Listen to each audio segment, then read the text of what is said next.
Welcome to my channel. आज का जो टॉपिक है वो है फिजिकल केमिस्ट्री का टॉपिक डिग्री ऑफ फ्रीडम। तो आज हम लोग गैसेस स्टेट में पढ़ेंगे डिग्री ऑफ फ्रीडम क्या होता है। तो चलिए स्टार्ट करते हैं आज का टॉपिक।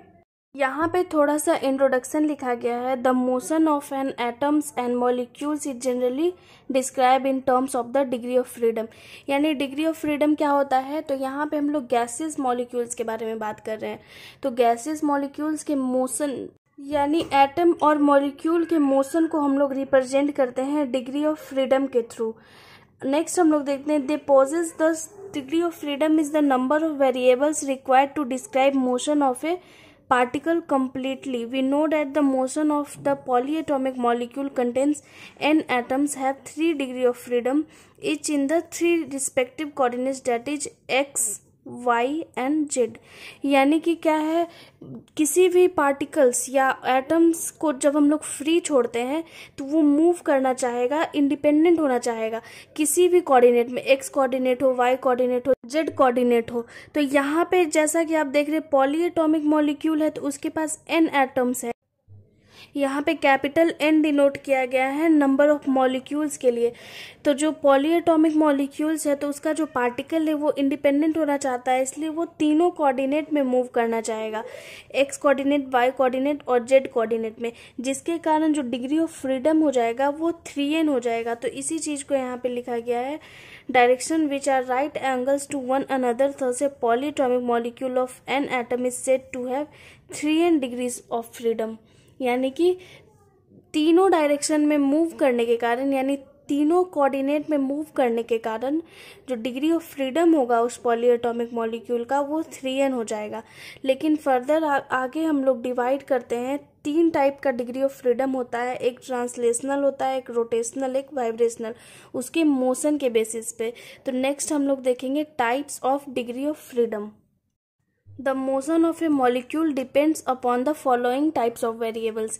यानी मोशन के बेसिस पे यहाँ पे तीनों टाइप का डिग्री ऑफ फ्रीडम लिखा गया है। 1 बाय 1 हम लोग एक्सप्लेन करेंगे। तो फर्स्ट जो है वो है ट्रांसलेशनल मोशन। तो ट्रांसलेशनल मोशन को हम लोग कह सकते हैं translational degrees of freedom. Second जो है रोटेशन मोशन के कारण क्या होगा, रोटेशनल डिग्री ऑफ फ्रीडम होगा। और थर्ड जो है वाइब्रेशन मोशन के कारण वाइब्रेशनल डिग्री ऑफ फ्रीडम होगा। तो 1 बाय 1 हम लोग एक्सप्लेन करेंगे। तो सबसे पहले हम लोग देखेंगे ट्रांसलेशनल डिग्री ऑफ फ्रीडम क्या होता है। तो यहाँ पे ट्रांसलेशनल डिग्री ऑफ फ्रीडम का पहले इंट्रोडक्शन लिखा गया है या डेफिनेशन कह लीजिए, वो लिखा गया है। तो इसमें क्या होता है, एटम इन्वॉल्व होता है। तो atom possess only translational degree of freedom, यानी कि यहाँ पे मॉलिक्यूल इन्वॉल्व नहीं होंगे, ओनली एटम इन्वॉल्व होगा। तो जब एटम इन्वॉल्व होगा तो इंडिपेंडेंट रहना चाहेगा, यानी वो तीनों डायरेक्शन में मूव करना चाहेगा क्योंकि वो फ्री है, वो मॉलिक्यूल नहीं है। It has 3 translational degree of freedom, जिसके कारण जो है वो तीनों कोऑर्डिनेट में मूव करेगा। तो 3 ट्रांसलेशनल डिग्री ऑफ फ्रीडम हो जाएगा। That is an atom of mass m can be located in space by specifying the values of 3 coordinates x y z। That is यानी कि कह रहा है कि जब हम लोग m मास का कोई एटम लेते हैं और उसे फ्री छोड़ते हैं तो क्या होता है, वो तीनों कोऑर्डिनेट यानी x y z कोऑर्डिनेट में मूव करने लगता है। तो इसी के कारण क्या होगा, 3 ट्रांसलेशनल डिग्री ऑफ फ्रीडम हो जाएगा x y z कोऑर्डिनेट के कारण। तो इसी चीज को यहाँ पे लिखा गया है, यहाँ पे translational degree of freedom is equal to 3। Next जो है वो है rotational degree of freedom. Rotational degree of freedom क्या होता है, रोटेशन के कारण, यानी कि जब मॉलिक्यूल जो है वो रोटेट करेगा तो उसका रोटेशनल डिग्री ऑफ फ्रीडम क्या होगा वो हम लोग देखेंगे। यहाँ पे रोटेशनल डिग्री ऑफ फ्रीडम के बारे में लिखा गया है, a diatomic molecule lie along the X axis can undergo rotation about the mutually perpendicular Y axis and Z axis passing through its centre of gravity. The rotational energy along X axis is negligible. यानी कि कह रहा है कि x axis पे ये जो है लीनियर मॉलिक्यूल है, ये m अगर इसका मास हो जाएगा इस एटम का, तो m और m जो है एक लीनियर मॉलिक्यूल है एक्स एक्सिस पे, और इसके जो म्यूचुअली परपेंडिकुलर एक्सिस जो है वो है वाई एक्सिस और ये है जेड एक्सिस। तो जब हम लोग रोटेशन कराएंगे तो क्या होगा कि सेंटर ऑफ ग्रेविटी चेंज होना चाहिए। तो एक्स एक्सिस से अगर हम लोग घुमाएंगे तो सेंटर ऑफ ग्रेविटी नहीं चेंज होगा, क्योंकि जब अगर हम लोग ऐसे ऐसे रोटेट करेंगे तो यहीं पे रोटेशन हो जाएगा। लेकिन अगर हम लोग इस जेड एक्सिस से अगर रोटेशन करवाएं इस लीनियर मॉलिक्यूल का, अगर इस तरीके से अगर रोटेशन हो रहा है तो क्या होगा, ये वाला इधर आ जाएगा, ये वाला इधर आ जाएगा, यानी कि पोजीशन चेंज हो रहा है। इसी तरीके से जब हम लोग वाई एक्सिस के थ्रू करवाते हैं रोटेशन, इस तरीके से जब इस तरीके से रोटेशन होगा तो ये वाला यहाँ आ जाएगा और ये वाला यहाँ आ जाएगा, यानी कि सेंटर ऑफ ग्रेविटी जो है चेंज हो रहा है। इसलिए एक्स एक्सिस जो होता है वो नेग्लिजिबल होता है, इसलिए एक्स एक्सिस पे जो रोटेशनल एनर्जी होता है वो 0 होता है। इसलिए इसी चीज को लिखा गया है, therefore all linear molecule like CO2, C2H2, H2 etc will have 2 rotational degrees of freedom. इसी कारण क्या होगा, 2 ही रोटेशनल डिग्री ऑफ फ्रीडम होगा, एक होगा वाई एक्सिस पे और एक होगा जेड एक्सिस पे। एक्स एक्सिस पे क्या होगा, नेग्लिजिबल होगा। ये कैसे होगा, होप सो आप समझ गए होंगे। तो नेक्स्ट हम लोग देखते हैं नॉन लीनियर मॉलिक्यूल के लिए क्या होगा, यानी कि ये जो केस था वो लीनियर मॉलिक्यूल का केस था, लेकिन जब अगर हम लोग के पास जो मॉलिक्यूल है अगर नॉन लीनियर है तब क्या होता है। तो नेक्स्ट हम लोग देखेंगे नॉन लीनियर मॉलिक्यूल के लिए। तो यहाँ पे नॉन लीनियर मॉलिक्यूल का एग्जांपल है, जैसे कि आप H2O का एग्जांपल ले सकते हैं। तो H है, ये H है, और अगर ये ऑक्सीजन एटम है तो H2O का जब एग्जांपल ले रहे हैं तो ये नॉन लीनियर है। तो नॉन लीनियर के केस में क्या हो जाएगा, ये जो है आपका ये एक्स एक्सिस को डिनोट कर रहा है, यहाँ पे हमने हल्का हल्का मार्क कर दिया है। ये जो है आपका जेड एक्सिस अगर हम लोग लेंगे तो ये वाई एक्सिस हो जाएगा, या हम लोग कुछ भी ले सकते हैं, ये वाई एक्सिस ले सकते हैं और ये जेड एक्सिस ले सकते हैं। तो यहाँ पे आपके अंडरस्टैंडिंग के लिए हमने हल्का हल्का मार्क कर दिया है। तो जब हम लोग एक्स एक्सिस पे रोटेट करेंगे तो ये इसका पोजीशन, जो हाइड्रोजन का पोजीशन है वो भी चेंज हो जाएगा। तो एक्स एक्सिस पे भी रोटेट हो सकता है, जेड पे भी हो सकता है और वाई पे भी हो सकता है। तो इसलिए इसका जो रोटेशनल डिग्री ऑफ फ्रीडम हो जाएगा वो 3 हो जाएगा।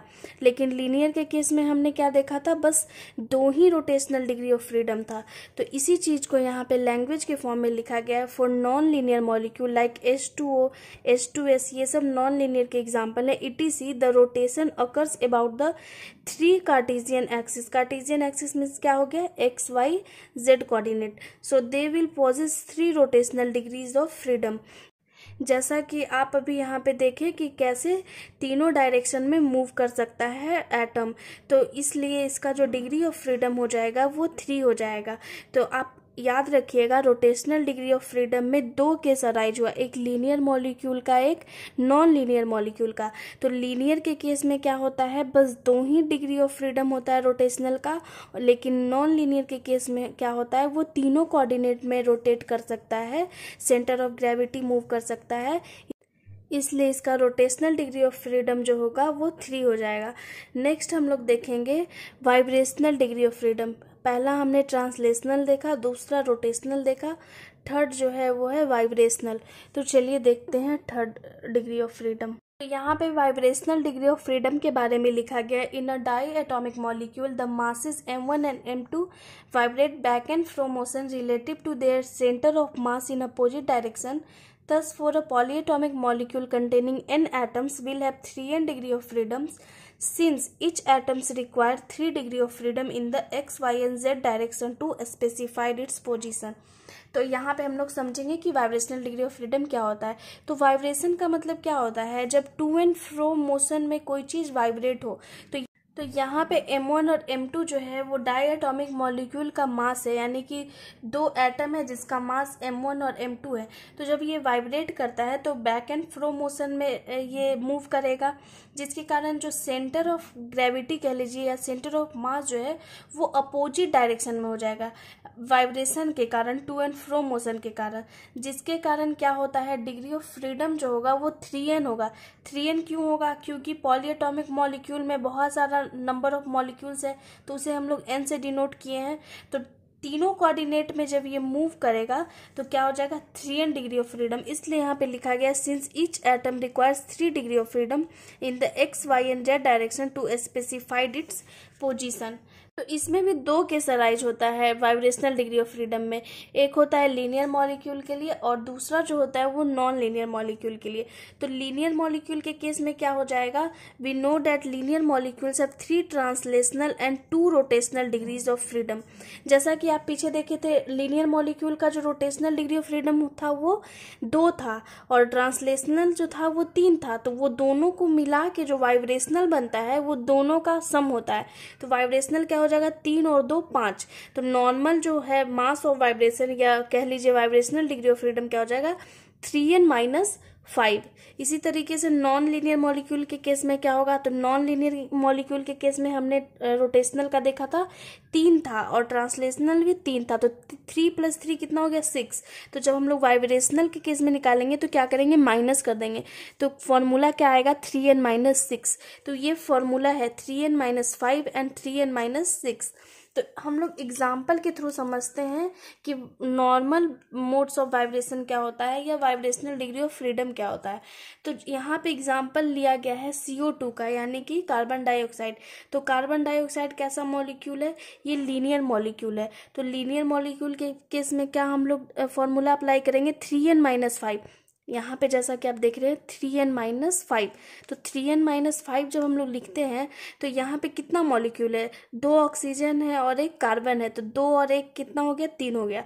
तो 3 × 3 - 5, तो यानी 3 × 3 कितना हो गया, 9 - 5 = 4। यानी कि जो नॉर्मल मोड्स ऑफ वाइब्रेशन होगा CO2 का वो 4 होगा। इसी तरीके से जब H2O का केस हम लोग लेते हैं तो H2O वाटर क्या है, ये नॉन लीनियर मॉलिक्यूल है क्योंकि इसमें 2 हाइड्रोजन है और 1 ऑक्सीजन है। तो कौन सा फॉर्मूला अप्लाई होगा, ये वाला 3n-6 वाला। तो यहाँ पे भी कितना मॉलिक्यूल है, सॉरी कितना एटम है, 2 और 1 3। तो 3n की जगह पे हम लोग लिखेंगे 3 × 3 - 6, यानी 9 - 6 = 3। यानी कि मोड्स ऑफ वाइब्रेशन कह लीजिए या नॉर्मल नोड्स ऑफ वाइब्रेशन कह लीजिए वो 3 है। नेक्स्ट हम लोग एक एग्जांपल लेते हैं C6H6 का, यानी कि बेंजीन का। तो बेंजीन जो मॉलिक्यूल है वो कैसा मॉलिक्यूल है, वो नॉन लीनियर मॉलिक्यूल है। तो नॉन लीनियर मॉलिक्यूल वाला फॉर्मूला जब हम लोग अप्लाई करेंगे तो यहाँ पे देखिए 6 और 6 यानी कि 12 एटम है। तो 3 × 12 - 6 यानी कि 36 - 6 = 30।